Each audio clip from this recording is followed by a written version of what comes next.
Hi friends, we're talking about nocturnal animals, and here's the outline of an owl. Think about how you want to decorate it when you're done. We're going to cut it out here at school, but if you want, you can cut it out at home, or you can leave it this way and just decorate your owl and have its wings or whatever you want to do coming out of it. So I'm going to grab my scissors, my thumb in the thumb hole, fingers down below, open and close.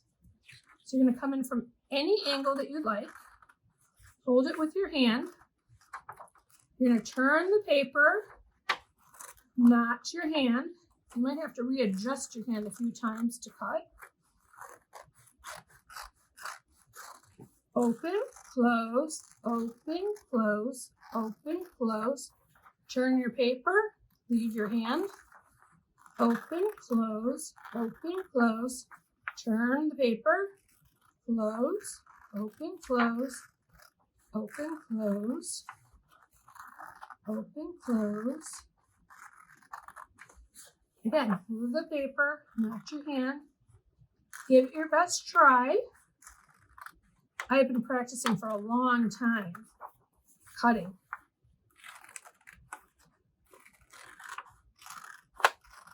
Give it your best try.